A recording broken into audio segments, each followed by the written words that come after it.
మహాభారత గాథకు సంబంధించిన అనేక సంఘటనల నుండి మనం జీవితంలో ఏ విధంగా నడుచుకోవాలో అనేకమైనటువంటి జీవన సత్యాలను మనం ఇంతవరకు తెలుసుకుంటూ ఉన్నాం.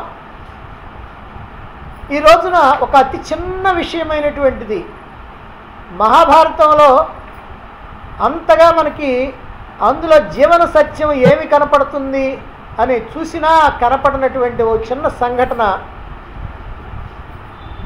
పాండవ సేనకి సర్వసైన్యాధిపత్యాన్ని నిర్ణయించటం. పాండవ సేనకి 7 అక్షౌణులకి 7 సేనానులు నియమిస్తారు.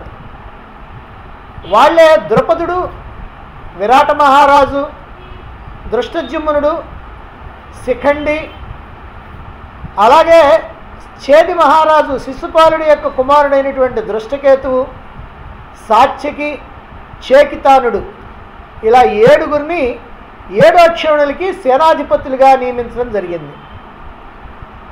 ఆ తర్వాత ధర్మరాజు సభలో శ్రీకృష్ణుణ్ణి చూసి, ఇప్పుడు మనం 7 అక్షౌహిణులకి ఒక సర్వసైన్యాధిపతిని నియమించాలి కదా అన్నాడు.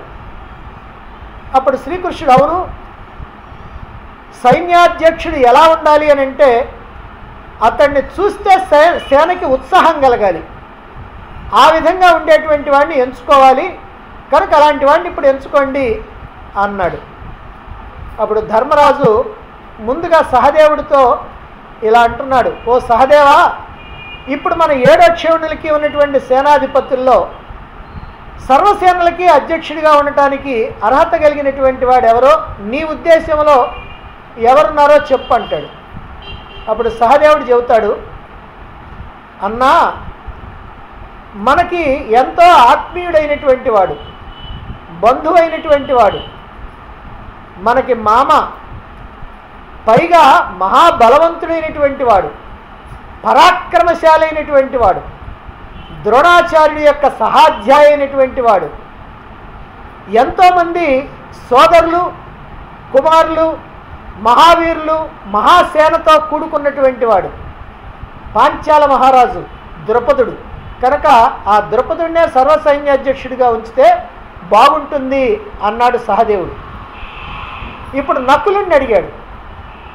నకులుడిని అడిగితే నకులుడు చెప్తున్నాడు, అన్నా, సహదేవుడు చెప్పినటువంటిది యథార్థమే, కాదంటానికి వీలు లేదు, కానీ మనం చాలా కష్ట సమయంలో, అజ్ఞాతవాసం చేయవలసినటువంటి సమయంలో మనకి ఆశ్రయం ఇచ్చినటువంటి వాడు విరాట మహారాజు.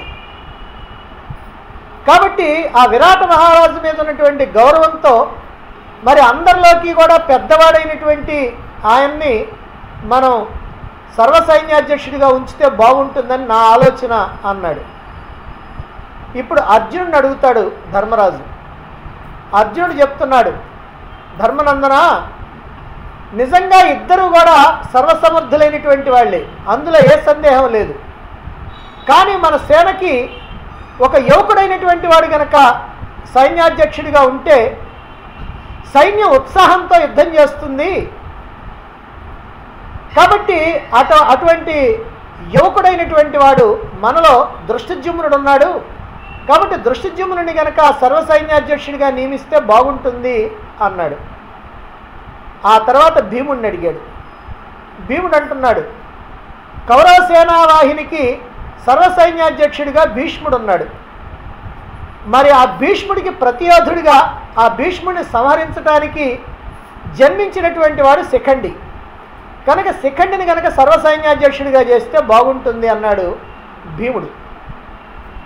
ఇప్పుడు ధర్మరాజు తన అభిప్రాయం ఏమి చెప్పకుండా, ఓ కృష్ణ, ఇప్పుడు నా సోదరుల యొక్క అభిప్రాయం ఏమిటో నువ్వు తెలుసుకున్నావు కదా, మరి వీళ్ళల్లో ఎవరు సమర్థులైనటువంటి వాళ్ళు, లేదా వీళ్ళు కాకుండా నీ ఉద్దేశంలో ఎవరైనా ఉంటే నువ్వు నిర్ణయించు, నీ యొక్క నిర్ణయం ప్రకారమే మేమందరం కూడా అంగీకరిస్తాం అని చెబితే శ్రీకృష్ణుడు అర్జునుడు చెప్పినట్లుగా దృష్టజుమ్నుడు అయితేనే బాగుంటుంది, అందరూ సర్వసమర్థులే, దాంట్లో ఏ అనుమానం లేదు, పైగా ద్రుపదుడి యొక్క కుమారుడే దృష్టజుమ్నుడు, ఏ ఇబ్బంది ఉండదు, అందువల్ల దృష్టజుమ్నుడిని నియమించుదాం అన్నాడు. అలాగేనని చెప్పి ధర్మరాజు దృష్టద్యుమ్నుడిని సైన్యాధ్యక్షుడిగా అభిషేకిస్తాడు. ఇది గాథ. ఇక కౌరవ పక్షంలో ఇలాంటి ఇబ్బందులు ఏమి లేవు. ఎందుకంటే ముందుగానే సర్వసైన్యాధ్యక్షుడిని నియమించిన తర్వాతనే అధ్యక్షుల్ని నియమిస్తారు, సైన్యాధ్యక్షుల్ని.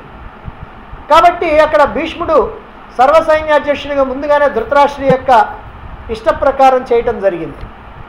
అయితే పాండవ పక్షంలో ఈ విధంగా చేయటం, అందులోనూ ఒక విశేషం ఏమిటి, ధర్మరాజు ముందుగా సహదేవుణ్ణి అడుగుతాడు, తర్వాత నకులుడిని, తర్వాత అర్జునుడిని, తర్వాత భీముడిని. అంటే చిన్నవాడి దగ్గర నుంచి వరుసగా పెద్దవాళ్ళ దగ్గరికి వచ్చాడు. పైగా తన అభిప్రాయం చెప్పలా, అది శ్రీకృష్ణుడి మీద పెట్టాడు. ఇది ఇక్కడ పాండవ పక్షంలో జరిగినటువంటి వ్యవహారం. అయితే దేనికి ఇలాగా ధర్మరాజు యొక్క ఉద్దేశం, లేదా ఈ మహాభారతాన్ని మనకు అందించినటువంటి వ్యాసుడి యొక్క ఉద్దేశం ఏమై ఉంటుంది అని మనం కనుక ఆలోచించినట్లయితే, ఏదైనా ఒక సమస్య వచ్చినప్పుడు, లేదా ఏదైనా ఒక పరిష్కారం చేయాల్సి వచ్చినప్పుడు, లేదా ఏదైనా ఒక వ్యవహారంలో ఒక నిర్ణయం తీసుకోవాల్సి వచ్చినప్పుడు పెద్దవాడు తన యొక్క అభిప్రాయాన్ని కనుక చెబితే చిన్నవాళ్ళు ఆ అభిప్రాయాన్ని కాదంటానికి వెనకాడతారు.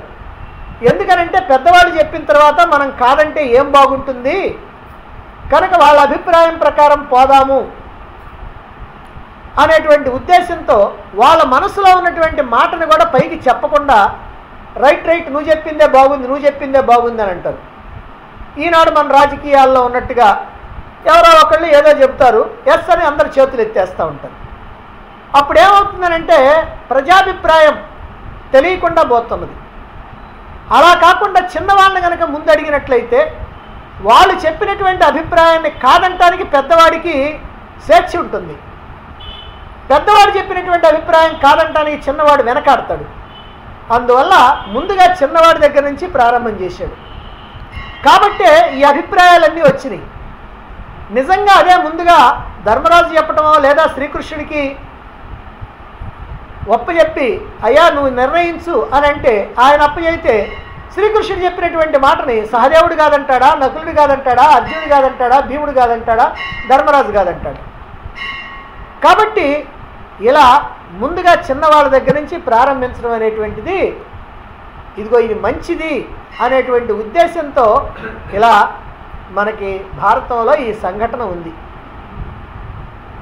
మరి ఏదైనా ఒక సమస్య వచ్చినప్పుడు ఒక ఇంట్లో ఆ ఇంటి యొక్క యజమాని లేదా ఒక గ్రామంలో ఆ గ్రామం యొక్క అధికారి, ఆ గ్రామం యొక్క అధ్యక్షుడు, సర్పంచ్ ఎవరైతే వాళ్ళు, అలాగే ఒక రాష్ట్రంలో కనుకైతే ఆ రాష్ట్రానికి అధిపతి, దేశానికైతే దేశం యొక్క అధిపతి, ఒక పార్టీ కనుకైతే ఆ పార్టీ నాయకుడు లేదా పార్టీ అధ్యక్షుడు, ప్రజాస్వామ్యబద్ధంగా అందరి యొక్క అభిప్రాయాల ప్రకారం నిర్ణయం తీసుకోవాలి అని అంటే ముందుగా బలహీనులైనటువంటి వాళ్ళతో ప్రారంభించాలి ప్రజాభిప్రాయ సేకరణ. ఆ బలహీనులైనటువంటి వాళ్ళని అడిగితే ముందుగా వాళ్ళు చెప్పదలుచుకుంది ఏదో చెప్తారు. ఆ తర్వాత పెద్దవాళ్ళని కనుక అడిగితే అది బాగుందంటే బాగుందంటారు, బాగలేదంటే మరి ఇదిగో ఇలా చేద్దామని వాళ్ళు సలహా చెప్తారు. అలా చేస్తే బాగుంటుంది అనే ఉద్దేశంతో ఇదిగో భారతంలో మనకి ఈ సంఘటన ఉన్నది అని మనకు అర్థమవుతుంది.